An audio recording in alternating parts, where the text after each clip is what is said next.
इसका जवाब देंगे कि वो महाकुंभ में स्नान करके क्या पाप धोने गए थे? डिम्पल यादव जो स्नान करने गई वो क्या पाप धोने गई थी? इनके अन्य सांसद परिवार सहित स्नान करके आए, क्या वो पाप धोने गए थे? और आप लोग हो सकता है पाप धोने भी गए हो, क्योंकि आपकी तो जो ये टोपी है ये किसके खून से रंगी हुई है? कार से वो गए हैं, हिंदू मुस्लिम दंगों के, मुजफ्फरनगर के, ठीक है, गौ हत्यारों के।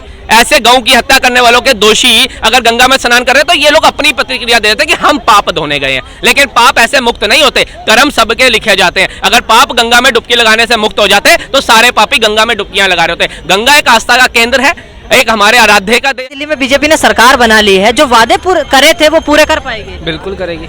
मोदी गारंटी में तो पूरे देश को नहीं विदेशों को भी भरोसा है। तभी 20 से ज्यादा कंट्रियों ने सर्वोच्च सम्मान देकर से सम्मानित किया। ठीक है जी, F-35 राफेल देने को तैयार हो गया, फाइटर जेट देने को तैयार हो गया अमेरिका। ऐसे थोड़ी ना हो गया, विश्वास होता है, विश्वास कमाना पड़ता है, विश्वास जीतना पड़ता है। लेकिन वहीं एक एलिगेशन ये भी लग रहा है कि भारतीयों को बेड़ियां लगाकर वापस भेज दिया इंडिया में अमेरिका ने। ये देखिए, वो अमेरिका है ना, वो भारत की तरह धर्मशाला नहीं है कि जो यहाँ पर घुसपैठियां आएंगे उनको बिरयानियां खिलाई जाएंगी, सरकारी संस्थाएं जलाई जाएंगी, उनके साथ पूरी हमारे जितना विपक्ष है वो सारा बैठ जाएगा। ये भारत धर्मशाला बन चुका है, अमेरिका धर्मशाला नहीं बनना चाहता। वो एक जो पावरफुल कंट्री है ना, वो टैग अपने साथ लगा हुआ रहने देता है। और जिन लोगों को हथकड़ियां लगा करके भेजा वो वहां पर वीजा लगवा करके नहीं गए थे, वहां डॉक्यूमेंट पूरे करके नहीं गए थे, ठीक है, डंकी के द्वारा गए थे, इलीगल तरीके से गए थे। और इलीगल तरीके से जाने के बाद भी शुक्र करिए कि उनको हथकड़ी लगा करके भारत भेजा जा रहा है, नहीं तो ऐसे लोगों को तो आजीवन कारावास में डाल देना चाहिए। अपोजिशन ये एलिगेशन लगा रही है कि 2014 से सरकार चल रही है देश में, फिर ये रोहिंग्या कहाँ से आ रहे हैं, सरकार रोक क्यों नहीं पा रही है? इनसे पूछिए कि 2014 में ही सारे आते हैं। आप तो कहते हो कि 2014 के बाद तो कई लोग हमें मिलते हैं, वो कहते हैं भैया भारत आजादी 2014 के बाद हुआ है। क्या वाकई में हुआ है 2014 का? नहीं ना। 2014 से पहले का सुप्रीम कोर्ट का एक टिप्पणी थी जिसके अंदर उन्होंने कहा कि भारत के अंदर 5 से 10 करोड़ रोहिंग्या घुस चुके हैं, इनको भगार भगाने का काम करना चाहिए। तो जो टिप्पणी सुप्रीम कोर्ट ने इतने सालों पहले कर दी थी उस पर ये बता रहे कि आज वो आ रहे हैं। अरे आज अगर वो आ रहे हैं, आज एक आतंकवादी तो आ नहीं पा रहा बम फाड़ने के लिए, ये कहाँ से आ जाएंगे? आज एक आतंकवादी तो नहीं आ रहा सेना को पत्थर मारने के लिए, ये कहां से आ जाएंगे? आज कोई आतंकवादी तो नहीं आ रहा तिरंगा जलाने के लिए, ये कहां से आ जाएंगे? आप बताइए। तो ये मूर्खता है, ये भ्रम फैलाने की इनकी जो साजिश है, क्योंकि ये विकास तो करते नहीं विपक्ष के नेता। और जो मोदी कार्यकर्ता है उसके ऊपर कैसे टिप्पणियां कर सकते हैं, देश में माहौल कैसे खराब कर सकते हैं, ये उस पर बात करने के लिए आते हैं। सीधा हिंदू मुस्लिम से जोड़ देंगे मोदी सरकार को या सनातन से जोड़ देंगे। इनका दो ही काम है, या तो हिंदू मुस्लिम जाति वाति में डाल दो SC ST को लेकर के, नहीं कुछ मिलता तो सीधा बोल दो सनातन डेंगू मलेरिया है, हिंदुत्ववादियों को बाहर भगाना चाहिए, ये कट्टर हिंदू देश को बर्बाद कर देंगे। हिंदुत्व से क्या होगा? मंदिर खाने को देगा, महाकुंभ क्या रोजगार देगा? ऐसी टिप्पणियां करने के लिए ये लोग विपक्ष में बैठे। अपोजिशन ये इल्जाम लगा रही है कि महाकुंभ के ऊपर योगी सरकार फेल हुई है, वहां लोग मरे हैं और उनका मौत का आंकड़ा भी छुपा रही है। देखिए, पता क्या होता है कि त्रेता युग द्वापर युग के अंदर भी राक्षस प्रजातियां थी। उन्हें लगता था ये ऋषि मुनि यज्ञ और तपस्या कर रहे हैं, कहीं ये हमारे विनाश का वरदान ना मांग ले महादेव से, तो वो उसमें अड़चने डाल देते थे, मांस के टुकड़े फेंक देते थे, सब कुछ फेंक देते थे। तो आज भी राक्षस जाती है।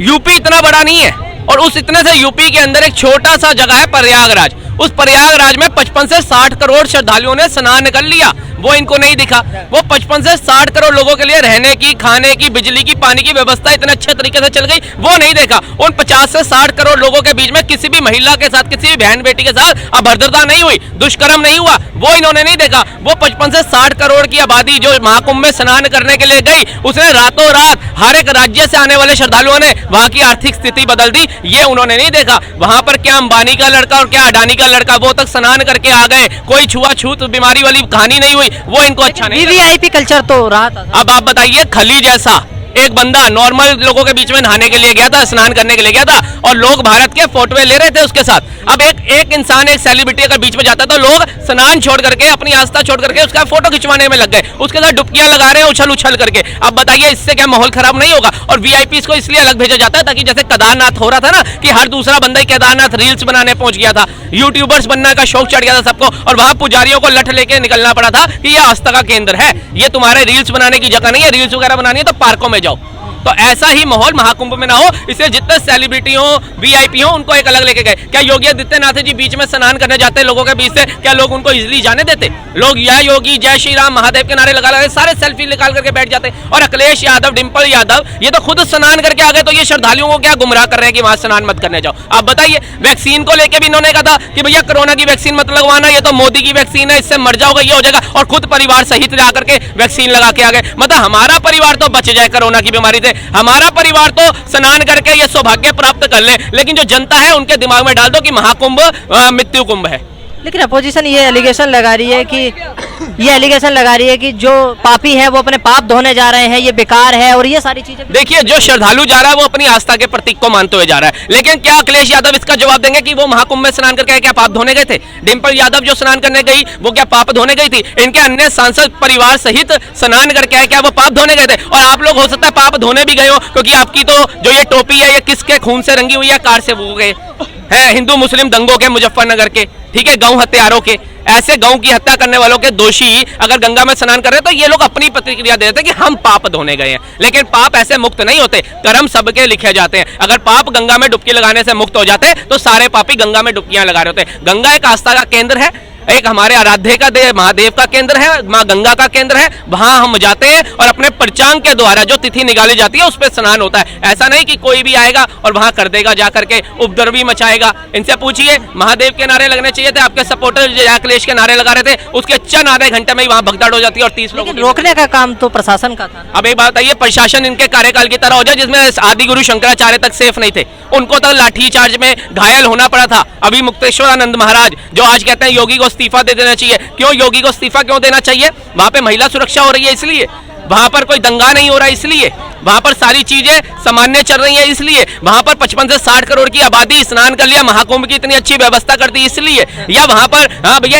एक रहोगे तो नेक रहो का नारा चल पड़ा इसलिए, या वहां पर कोई अग्रवाल घाट, कोई जाट घाट, कोई ब्राह्मण घाट, कोई दलित घाट, ऐसे घाट ना बना करके सभी धर्मों को एक ही जगह पे स्नान करा दिया इसलिए। ये पूछिए उनसे जाकर। मौत का आंकड़ा जो छुपाया जा रहा है उस पर क्या कहना है? देखिए, मौत का आंकड़ा कितने दिन आप छुपा लोगे? आप जाइए, शमशान चिता तो जलाई होगी अगर हिंदू होंगे तो वो, ये निंदनीय है, चाहे 30 मरे चाहे 1 मरे, वो निंदनीय शोक का है। लेकिन ये जनता को भी सोचना चाहिए। आज ये शिवरात्रि का महापर्व है गौरी शंकर मंदिर में, हजारों लाखों श्रद्धालु यहाँ आएंगे, लेकिन ये श्रद्धालुओं को भी देखना पड़ेगा कि नीचे आटे की बोरी पड़ी है या इंसान लेटे हुए हैं। कई गरीब यहाँ लेटे हैं, सो रहे हैं, कोई बेचारा प्रसाद ग्रहण करके कोई थका हुआ लेटा है। अब अगर हम भगदड़ में उसके ऊपर चढ़ के जा रहे हैं तो इसमें प्रशासन क्या करेगा? अगर 60 करोड़ लोग गए हैं तो 60 करोड़ प्रशासन के अधिकारी लगा देने चाहिए थे क्या उनके साथ?